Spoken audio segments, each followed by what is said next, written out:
Night riding is one of the most fun things you can do on a mountain bike. There's something really cool about being out there riding when most folk have their feet up in front of the TV.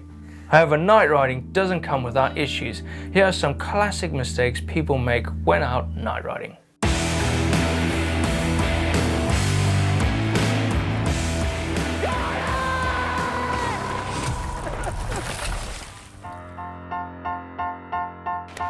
No matter how powerful your lights are, they're not going to be much good in twilight time, nor are your eyes. Yeah, that's true. You've got to wait until it's properly dark before you head out for a night ride. I mean, it's only getting darker, and if your lights aren't going to help you, you'll be cruising for a crash. Mountain biking is a really good activity to do with your mates. It's also really good fun when you ride on your own. But sometimes you really do not want to put that to the test, especially with night riding. Night riding going solo is pretty dangerous. If you bash your head or something like that, it's not really a good situation to get yourself into, so try and avoid that one.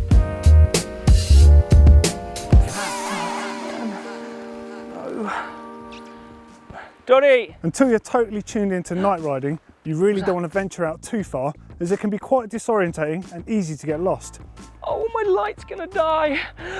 Even trails you know like the back of your hand will feel totally different at night. Stick to familiar trails until you become fully accustomed to night riding. Dotty! Is that you? Dotty?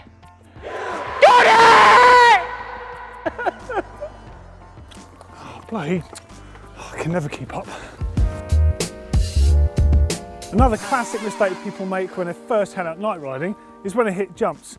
So what tends to happen is the first time you ride a jump, your lights actually give you a bit of a black spot when you're in the middle of the jump. So the ideal thing to do is get your mate to sort of light up the takeoff first, so you can make the shape. In an ideal world, you'd get there, turn all your lights off, have a bit of a blackout, let your eyes adjust to it, and then hit them full power and go and hit the trails. Amazing, man. No, you're lying. You're walking up the trail. I couldn't even see. No, stop it. Whatever you do, don't be an idiot and flash your lights in your mate's face all the time. All you're going to do is ruin his night vision.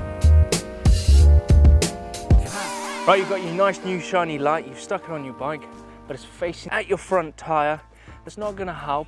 It's going to cut down your speed because you can't see the trail in front of you. And also, a big bright light like this one is reflecting off that front wheel and into your eyes. Likewise, if your light is pointing too far down the trail, you actually find that it blinds you a bit when you're out of the saddle. So there's definitely a happy medium with your light setup, somewhere between high and low. You want it to go as far down the trail as possible without shining your eyes. When you're out night riding on the trails with your mates, make sure you give them some space, because otherwise you'll just create some huge shadows and they won't be able to see what they're doing. When you're fitting your lights to the front of your bike, make sure you tighten those bolts correctly, because you don't want them to come loose and your light falls down and you lose sight of the trail ahead of you. So hopefully you learn everything you do not want to do when you're out night riding. If you want to learn everything about lights and how to set them up on your bike, click right here. Yeah, and if you want to know how to winterize your bike, click just down here. Don't forget to click on the globe in the middle here to subscribe. Brand new video every single day.